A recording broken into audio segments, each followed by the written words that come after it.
Hello and welcome to the channel. This is Madhurika and today I'll talk to you about 7 unusual things flight attendants do on their travel. So a little background of me, I used to be a flight attendant for Qatar Airways and I have certain experiences that I encountered and would like to share with you. Before we actually get into the video, there's one question that I want to address is there a difference between a flight attendant, cabin crew, or air hostess? And no, there's no such difference. It's all the same, it's just a synonym of the word, and this implies to everybody. And maybe we can get into depth of it, what roles or what all positions is available on flight, but in general, everyone is known as crew, and that's how we address them, and it's the same. Now, coming to my video, the first and the most unusual thing that we do is collection of souvenirs. So you must be saying we all collect souvenirs, but no, not how we collect, because I think every crew or every flight attendant has a thing of selecting a type of souvenir you want to collect. Like, I have seen some flight attendants who have collected like Starbucks cup from around the world.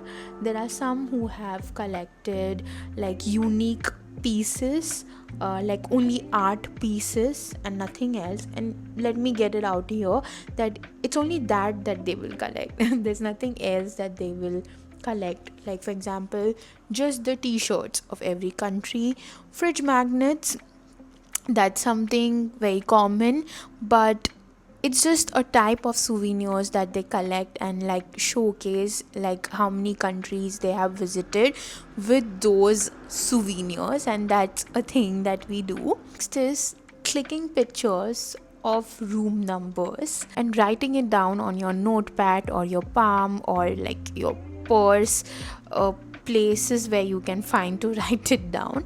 So basically, because we go and we are all around the world and different hotel rooms, the one thing which is so difficult for us to remember is your hotel room number. So if you check any flight attendant's phone, the one thing that you'll definitely find is your room number, and lots and lots of room number photos, because actually after all this flying the memory really gets weak, and the one thing that we never remember is our room number. Next is DIY of anything and everything. Now trust me on this, because I think we are the master of DIY, because when you fly there is not a lot of resources with which you can work. So if something is broken, you just find certain ways of fixing it. For example, fixing your badge with a plastic lid, or making your food on board, yeah, making your own food in the hotel rooms. Like, there's some bizarre things that crew knows how to do it and just make it work out, because you're not always equipped and you're always traveling, so you are not very resourceful. So if there's certain thing or certain food that you need, then you find the way to do it, and we do it. Certain products from certain countries only. Now this may seem weird, but it is true. I've seen my colleagues, like, they will use the skincare from Japan only, or vitamins from Austria only, or even like certain clothes, for example, from US. So it's just a thing there. And especially I think this is in the Middle Eastern airlines, that we always tell the other crew, like I always remember whenever we are on the layover and when we go shopping, the crew member actually shops for their colleagues or their friends who need certain things from that country. And it's so very common. Oh, I'm flying to, for example, Ukraine tomorrow, and they'll tell you, oh, please get the gel polish from there. And it's just how it is. And I see a lot of, whenever I was on layover, I always saw my colleagues who were shopping not for themselves but for their friends or colleagues who have asked them to get something from that country. Brings me to my fifth point, which is getting groceries from another country.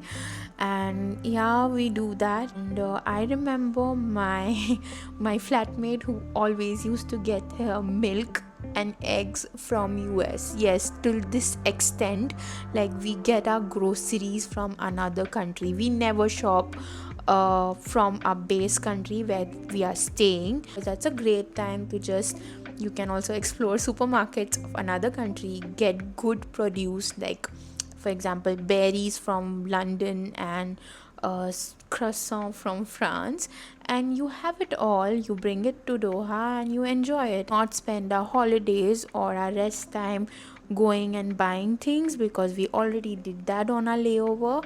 And yeah, that's a little weird and unusual, but I think the cabin crew really likes to do that. Next point is adjusting the sleep cycle as per the time zone.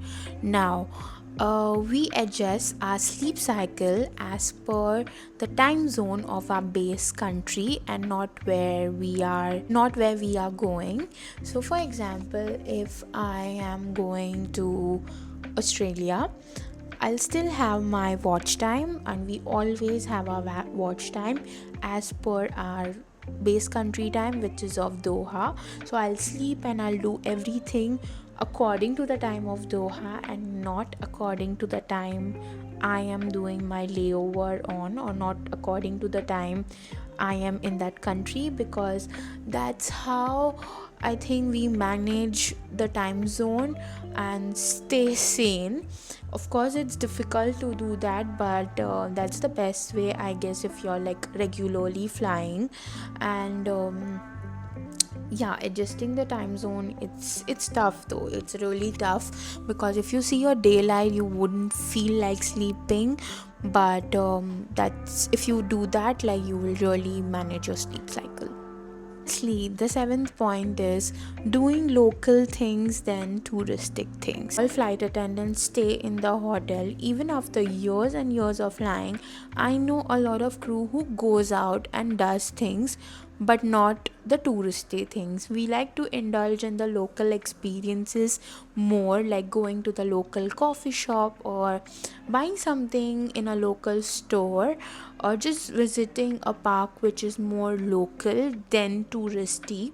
And that's how you, I think, you also connect with the people. This is something I did a lot.